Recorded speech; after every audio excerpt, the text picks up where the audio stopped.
But I truly feel honored that I got to work with this group of what I'm considering really brave individuals who are truly dedicated to making our schools better for all of our kids.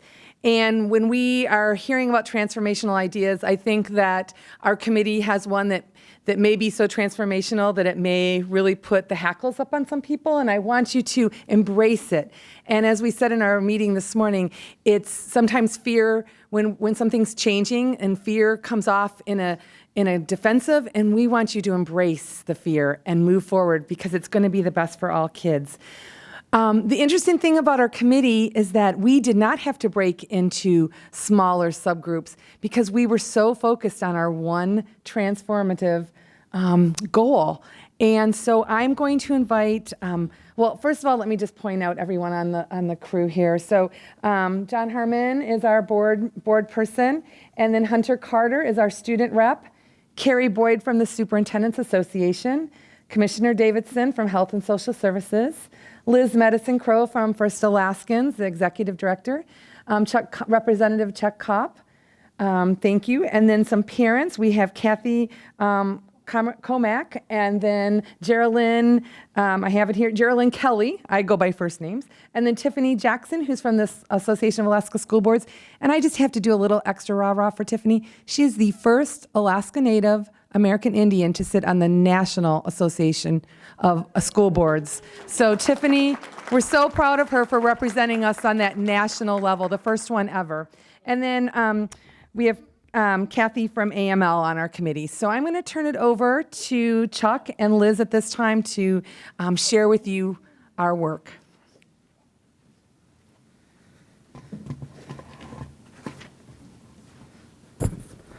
Good afternoon, everyone. Can you hear me okay? Okay.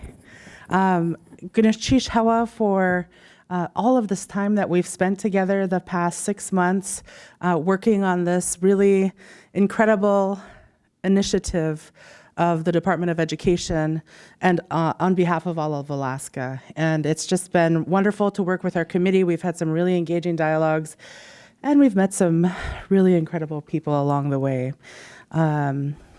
My name is Liz Medicine Crow. I'm Tlingit and Haida. I'm from Kikwan in Southeast Alaska. The traditional land my people are from, the island, is actually called Kik. You look on the map, it says Kupernof, or some people say Kuprianov. My father and I laugh about that and argue.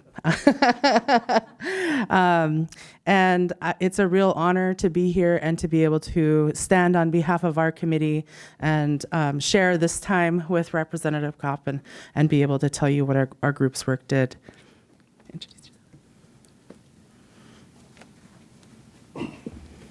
Well, this morning I shared a kind of a personal story with our group, and Liz said you need to tell people where you're coming from on this. And so I am going to obey my wise friend here and just give a backdrop. This has really been exciting for me to be part of this group. I think we live in critical, momentous times, not only geopolitically, but here at home in our state, in education, healthcare, justice matters.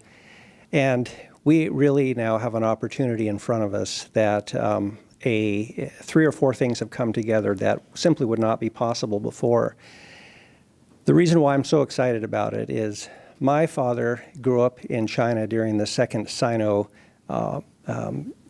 War. The Republic of China and the Empire of Japan were going at it. Many of you remember from 1937 to 1945. And my grandfather was an intelligence officer with the... There's somebody talking to me right here. My grandfather was an intelligence officer with the U.S. Armed Forces over there, which is why my dad was over there as a boy. Well, my grandfather was killed by the Japanese during that war, and my dad lived under house arrest for more than 3 years during the occupation of certain parts of China by Japan.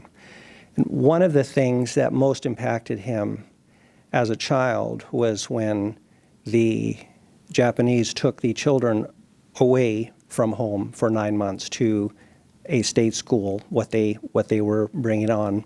And then at the end of that 9 months brought them back for harvest time.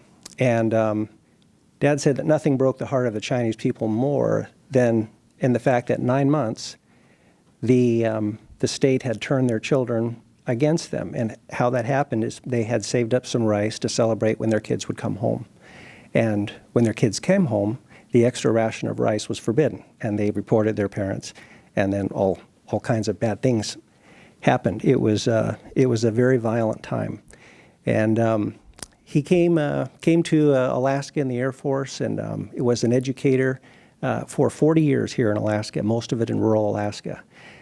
And he often said that he understood the feelings of the people when it came to education being brought to them versus being brought by themselves and to themselves.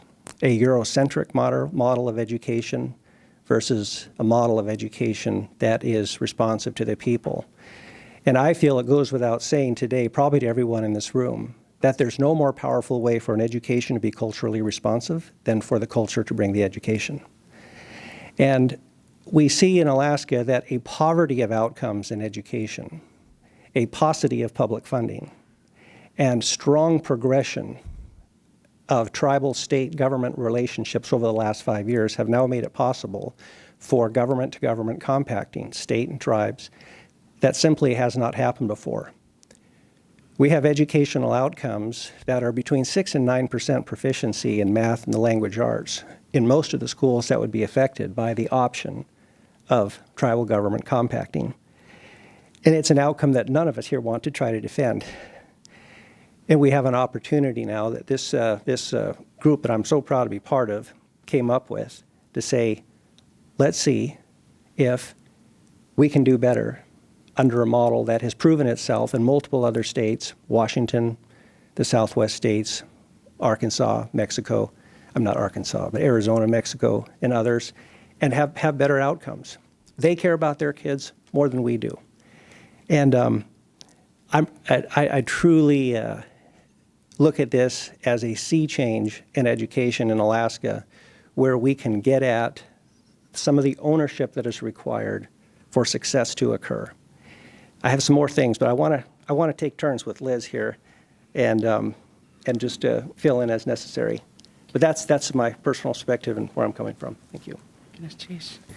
Ganesh Chish for sharing that story. I thought it was really a powerful example about openness and awareness and the need for thinking about what is actually best for the people of this place. And I want to add my voice to that sense of place by telling you a little bit of the story of my people. I'm wearing my grandmother's vest today. I am, on my Tlingit side, I'm Raven Kutch Adi. Freshwater mark sockeye salmon. On my Haida side, I'm an eagle hummingbird. And so the back of my vest has a hummingbird to represent my clan crest. My grandmother gave me this vest before she passed away. My grandmother, in the 1930s, she was sent to Sheldon Jackson boarding school. So building off a little bit about what you shared in your story, she was sent to boarding school. When she graduated, she was sent to Asheville Normal Teachers College in North Carolina. In 1935, this little Haida woman, all by herself, had to get on a steamship in Ketchikan, go to Seattle, get on the train in Seattle, go to Chicago, get off the train in Chicago, and make it to the next train to get to North Carolina. When I asked her about that, I said, "Weren't you scared, Nan?" And she said, why would I be scared? No one would have noticed me. And that troubled me when she shared that with me. So from 1935 to 1939, she went to college. She couldn't come home. She couldn't come home for holidays. She couldn't come home during the summer. She worked for the teachers in the summertime. And during that time that she was gone, she lost most of her brothers and sisters to tuberculosis and her stepfather. She couldn't come home for that either. And when she finished, she graduated with a BS in education in 1935. or 1939. And she had the option of going up north to teach or going to Kikwan to teach, and she knew that my grandfather was there. And so she opted to go there because they had gone to Sheldon Jackson together, and she knew then that he was going to be her husband. So it just made sense that this option came up for her to go to Cake, and so she chose to go to Cake, where she was a teacher in our community for over 30 years. And when I think about the goal that we have created here, when I think about that goal in alignment with my community and our people and the work that our Alaska Native peoples and our tribes have been pursuing for so long, is to create the opportunity for our people, our tribes, to be the ones that determine what the education system should look like for us to be most successful. So when you look at what our one goal is, we don't have three. We talked about having three. We talked about having three, and those were going to be tribal state compacting over education, values, and partnership. But when we really started to talk about transformation and what's possible, by just making a statement that partnerships are important, that didn't feel very transformational to us. That's something that we say all the time. So how do we actually make a transformative partnership? This goal is an example of a potential transformational partnership. The other one was values. And again, we can all say the platitudes. Values important. Values mean something. We should integrate values into our school system, right? We can say it, but how do you make it transformational? And again, in our group, we talked about the fact that this one goal encapsulates what that values proposition really looks like. You can put the values to action in this kind of process, in changing the paradigm, in shifting the system. And by now you have all read the goal, but I think it's really important for you to also hear it. Create the option for self-governance, compacting, for the delivery of education between the state of Alaska and tribes, or tribally empowered Alaska Native organizations. What does self-governance mean? Compacting for the delivery of education means the tribes or tribally empowered or Alaska Native organizations exercise their rights in partnership with the state of Alaska to assume the responsibility and associated funding to carry out programs, functions, services, and activities that the state of Alaska would otherwise be obligated to provide. Rationale. Can you click? Where's the clicker? Here we go. Can you click it to the rationale slide? So here's our one bullet on rationale. The State Tribal Compact affirms the state of Alaska's commitment to honor the government-to-government relationship between the state and tribes to realize better education outcomes for students. And then I would also add that the other points of rationale for this are each of the points that were made by the presentations before ours. School success or student success, educator excellence, modernization, and finance. Everything that you said provided the exact rationale for why this makes sense and why the time is now for us to start doing something very transformational in Alaska. Thank you, Liz. That was powerful. Just a few more points. I'm kind of a detail guy. I carried legislation for 7 years, so if I don't understand how something's going to work out, in the law, I start getting nervous, especially when my boss starts talking about what we're going to do, and I think, well, I don't know if we can do that, boss. But just to kind of help put a framework around this, at its heart, this new effort is about the very future of education in Alaska. It really is. It's about making a difference And it's going to modernize education. What modernized medicine in Alaska? Tribal health care. That's what built out medicine in hundreds of communities throughout Alaska. They were using telehealth 20 years ago. We're fighting about using it today. You know, it's amazing. As Commissioner Davidson has pointed out many times, Alaska Native Medical Center has had a level 2 trauma center a decade before we got one at Providence. We are going to modernize education in Alaska, and it's going to be in partnership with tribes. So what does that look like? So putting on my what does it look like hat, we're going to have to put the authority in the law. There are some would say, I know the Commissioner of Education has told me, Chuck, I think we can probably do this now, but it's not really officially recognized.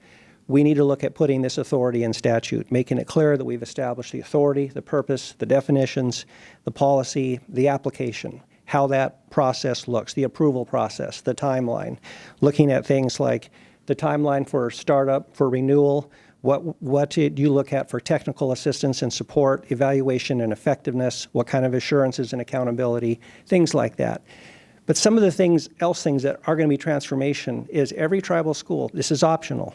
As tribes are ready, they can individually negotiate these compacts. Things that we're stuck in, like thinking about a BSA or you know, how do all these formulas work and how's that going to look, they don't apply. This is an individually negotiated agreement with the tribal school on what this looks like, what do they need. Tribes also have other funding streams available to them that the state does not. The state has tried for more than 60 years to bring education to rural Alaska. And we're done trying to defend the result. We just can't do it. And it's not that because we haven't tried. But again, the only way to bring a culturally responsive education is to let the culture bring it.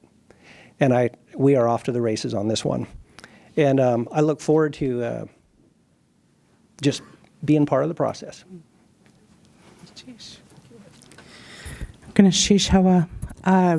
The other thing that I would kind of add to that, because I thought that was really beautifully stated, and it kind of builds off of what was shared in the prior group's presentation around modernization, and Ed, what you said about it's not just the tools that need to modernize, it's our mindset, it's our value set, it's our moral set.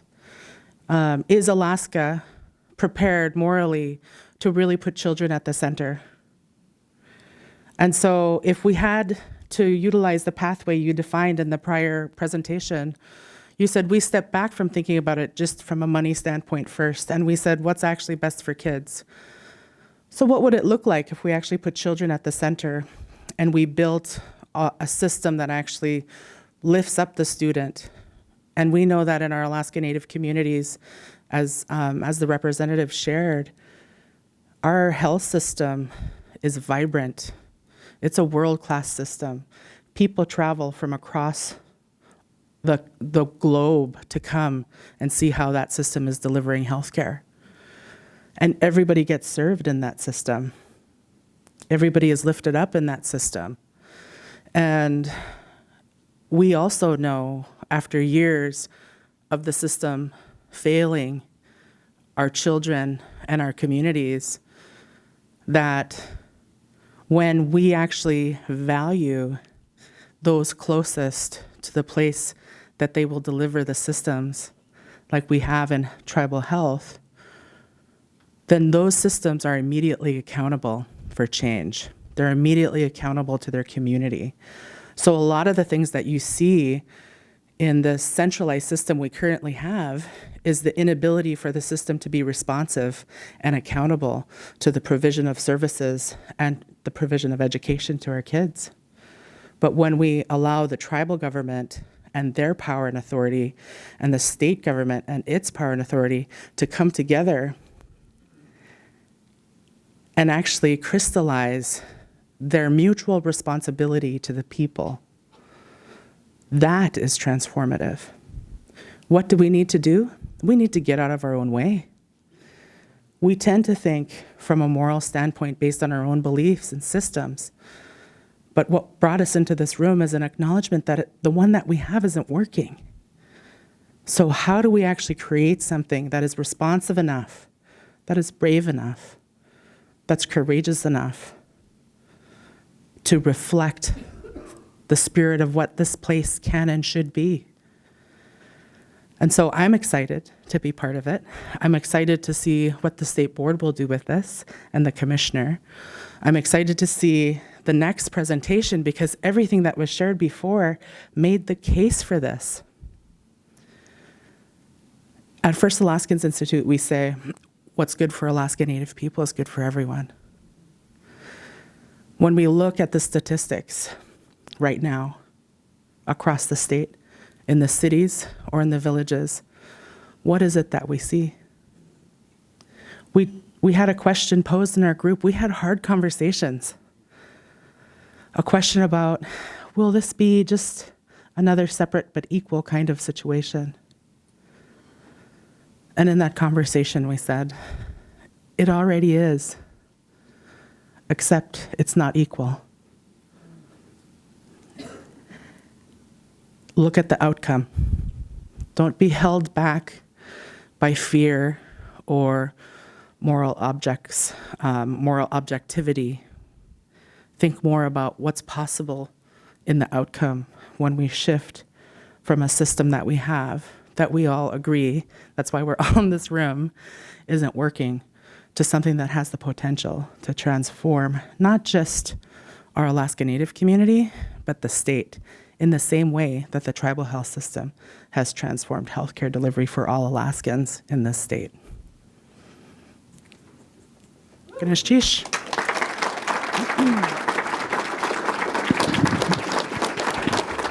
Thank you. Thank you. So thank you very much, and that's why I had such a brave and wonderful committee. So I'm so honored to have worked with them. Goodness, geez, everyone. Questions that they can reflect to or help or answer or address. And thank you, Sarah and Aaron from the state, for all they did for our committee. Sarah's been a rock star, Aaron's been a rock star, so thank you both. There's a question there. So I'm Nancy Norman from Juneau. In your conversations, did you talk about how once the self-governance compacting is in existence, how do you get teachers or is there a different model that you're thinking about? I'm just curious about how that, if it came up even in your conversations. We did actually talk about that, and I think it was said best by somebody here in this group who said that good teachers will always have jobs. So what we're talking about here isn't that, teachers are going to lose their jobs. It's about they're just going to have a different employer. And a different system will be able to create what will actually work in their communities. So we did have that conversation. Ganesh Chish for the question. And Penny Vadler from the Kenai Peninsula. I have more of a comment, and my comment is, and my takeaway is, when we celebrate and share values and cultures, we gain knowledge, and through that collaborative effort that we can give to one another, I think our sharing will create a community, and we'll still retain our individuality. So I really appreciate the work that you did, because in our student learning group, culture was part of each one of our goals. And so thank you for the connection. And actually with everybody, I think that I see that in the educational excellence and modernization and finance. I really see the connectivity and how as a state we'll grow and flourish like we haven't before. Thank you.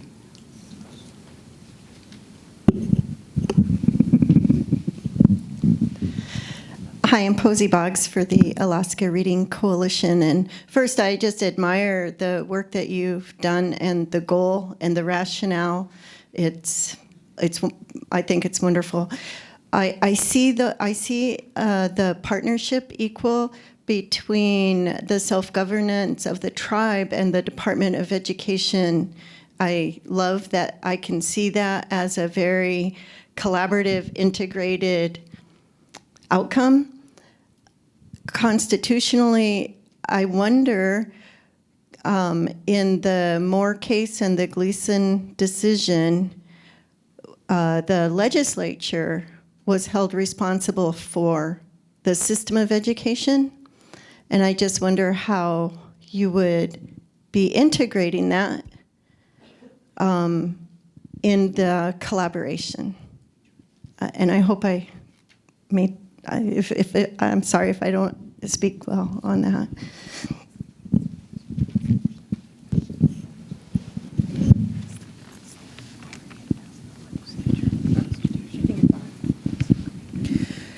So I think there will always be a reason why we can't do something and why we can't do something differently. And I think when we're talking about this kind of sea change, there will be always some reason or some idea for why it's going to be hard to do that. With regard to the constitutionality question, if the legislature, if the Supreme Court says that the legislature is responsible for the education, presumably that won't change. It's who's delivering that education that will change. So the legislature will still appropriate the least resources, but instead of a particular school district providing that or the Department of Education providing that, it will be the tribe or the tribal organization that is providing that service under this paradigm. So the legislature still retains their constitutional right to be able to direct education in terms of providing the resources, but the way that that's delivered is different. While I have the privilege of the microphone, let me just say that before I came to the Department of Health and Social Services, I spent 15 years in tribal health, and so I saw that transformation happen in healthcare in Alaska in a really, really profound way. When I was a child, I was born in the old IHS-operated hospital in Bethel. And when I left my career, I was at YKHC providing self-governance services, and then I moved over to ANTHC where I was there for 8 years. What we saw during that time is a complete shift in terms of accountability, in terms of responsibility, and really upping the game in terms of outcome for patients everywhere.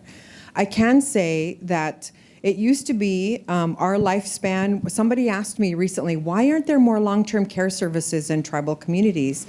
And I said, well, the answer is really simple. We didn't live very long. Our average lifespan was about 50 years. Now our lifespan is in the 70s, or in some cases in the 80s. And the reason is because better health care is delivered closer to home. And what we have learned in the tribal health system is that anytime you provide a service as close to home as possible, you really do a much better job of meeting the needs of that community by providing it in a language that they understand, using cultural norms, and you have much better outcomes. Because honestly, if you provide an information or instruction or whatever, and it is not in a cultural context or in a language that people understand, people are going to smile and nod at you, much like they would to a 3-year-old. They're going to nod and they're going to be very, very polite, but that's not necessarily going to be active engagement. And I think that's a challenge that we see in education. The other is that all of the modernization that we see, that we are trying to implement in Alaska for our citizens, for all Alaska citizens under Senate Bill 74, which is a Medicaid modernization bill, really the only place those kinds of things exist right now is in the tribal health system, and we're trying to make that available to everybody. But I can say, as the Commissioner of the Department of Health and Social Services, that if we didn't have the tribal health system in our state, we would not have an effective public health system in our state, because we have not had to build infrastructure. We have not had to build clinics, except for the few public health clinics that exist throughout Alaska. We would not have that infrastructure. And so when your teachers or your administrators or anybody in the community gets hurt and they need health care, you know where they go? They don't go to a state-operated health center. They go to the tribal health center, because it is the only facility that's available. And I will tell you that there will be lots of reasons for why we shouldn't do this, including things like, well, do tribes really know how to do this? Are they really going to deliver quality services, et cetera, et cetera? And I can tell you that there is nobody more incentivized to provide good quality services than tribes and their tribal organizations, because they know more than anybody here what is at stake. And they will also be accountable. There is no better system of accountability as this one. When I worked at YKHC, when I went to my grandmother's house for dinner, and I knew that she had a doctor's appointment that day, I knew exactly what her level of service was that day by just looking what was on the table and what she chose to serve me as an administrator of that facility or not. And that's the kind of accountability that every family deserves to expect from their education system.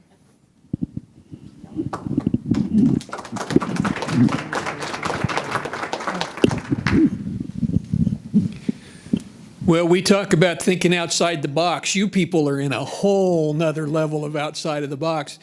When I was listening to you talk, I mean, I guess I get to nuts and bolts kind of things and look at the vehicle to propose. Did you all talk about the charter school concept when you all were talking about a place to start, maybe, with what you're talking about? We did, and I think that's where we've been. Let me make a correlation. So the closest correlation that we could think of was in the tribal health system.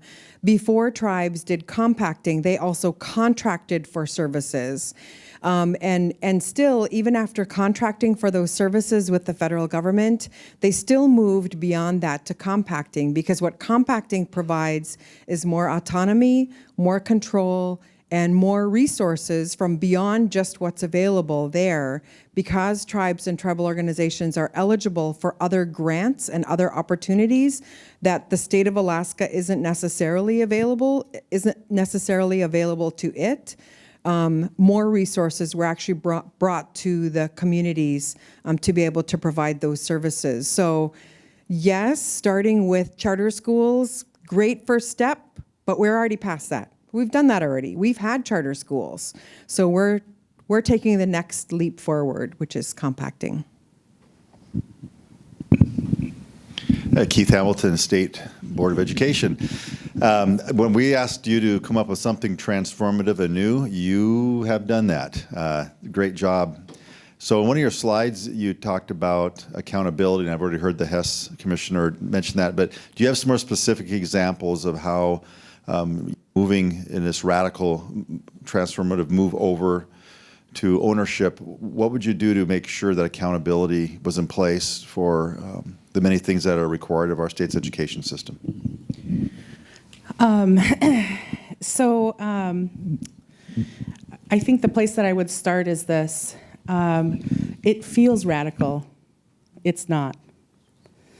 This is a crystallization of what Alaska itself said to the federal government when it went there asking for statehood. The people of Alaska know best what's best for Alaska. This is the same kind of notion put in action. So if we can talk it in DC, we should be able to walk it here at home. And when it comes to understanding that this is actually something that's been around for quite a long time, we have a really excellent model of seeing how this has shaken out. And all of the same questions that we had, because we had intense discussions in our group. This is one of them. All of those questions really helped to crystallize something very clear for all of us, and that is simply, we cannot hold ourselves, and if we cannot hold tribes to a higher standard than we've been able to deliver ourselves. So when we think about accountability, the measure for success will be what the state has been able to achieve. And if that's the bar, then we have an opportunity to be very transformative, because we have something to build off of. If we already know what a benchmark is, then we know what that level of accountability needs to be for that benchmark. And so what we're going to say is let's 2.0 it. Yeah? So that's kind of the conversation that we had. I would say you could do a mic drop, but not yet.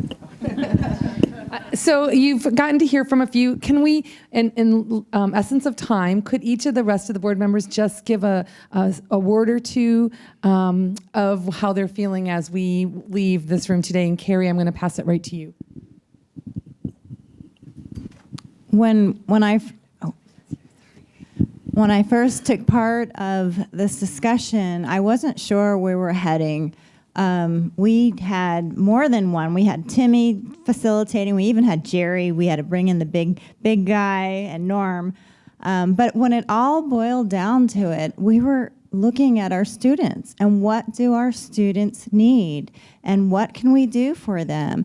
And we looked at compacting through the lens of everyone, through all of our rural areas, through our urban areas, and this can only bring us all up. It's not just for one group, it is for everyone. And we are very we made a very prescriptive discussion about making sure that we weren't just looking at one entity. So I feel very confident in the recommendation that we're bringing forth. I look forward to hearing from the state board if they will be bringing this forward. I do think it's time in the state of Alaska for us to move forward and do things differently. When the commissioner brought this up, Alaska Education Challenge, it was a challenge, but he wanted something transformational, and this is transformational. Hello, my name is Hunter Carter, and I'm the student representative for this committee. And essentially what I want to say is, out of all the committees, including this one, what I've noticed was there are two common factors: opportunity and flexibility.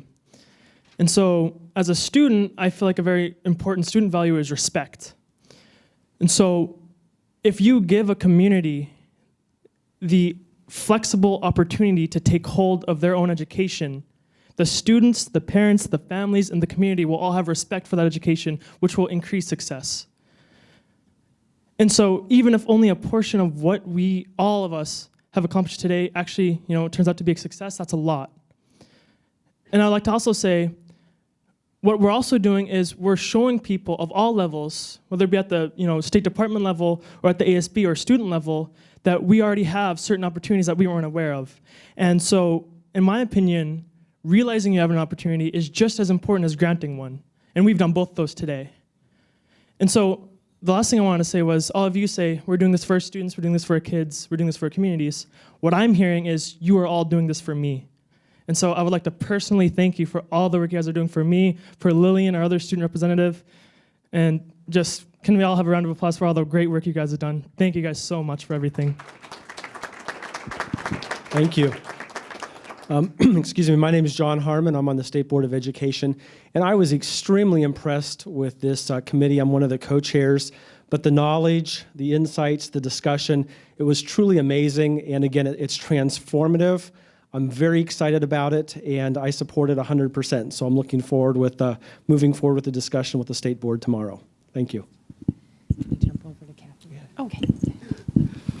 I'm Kathy Comack, and I'm serving as a parent from the Unalakleet, which is part of the Berry Strait School District. We have 15 villages in our district. I wouldn't say that our region this is not very transformative for our region because we do know how to collaborate and work together, and so I'm just excited that we can do this at a next level. Hi, I'm Geraldine Kelly from Quinnahock, and I'm representing the Lower Kuskokwim School District parents. And the committee that I've been involved in since April has been very insightful. And one thing that I want to stress on for all of you is that this would be an optional way to go for tribes that want to try this compacting, and how it's not mandatory, but just wanted to stress that out, so thank you. Good afternoon. I'm Tiffany Jackson on the school board for the Aleutians East Borough School District in Sandpoint. So that first meeting when we were here, and we're all going to split into groups in this room, this committee said this is not enough room. We went out by the escalators and we filled the whole wall with the great big Post-it notes full of ideas, We're like, this is what we need to do to create community involvement. And then our facilitators said, okay, now let's narrow it down to 3. And I think we all went. I have that picture of you 3. It's impossible. But this group has worked so hard, and I've been so inspired, and we've had those really tough conversations. The questions that you're all having, we have all asked ourselves. And trying to balance 2 hats, because I work for my tribe and I am so pro-tribe, and I'm like, this is a great idea. And then I think I'm also on the school board and I have questions, and how would this work out? And the answer is we don't know what it will look like. We haven't compacted education in the state of Alaska, but there's such an opportunity for us to take advantage and make some really great changes that I guess it's more than 1 or 2 words. I'm sorry, Timmy, but I'm leaving here feeling really inspired by the work we've done, and I'm just so proud of everybody that's done all the work, and thank you everybody that's educated me as well, and thanks for being a part of this.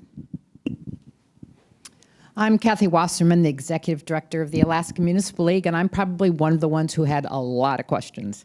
I represent municipalities, and I work on policy, so of course I have a lot of questions on how this will actually work.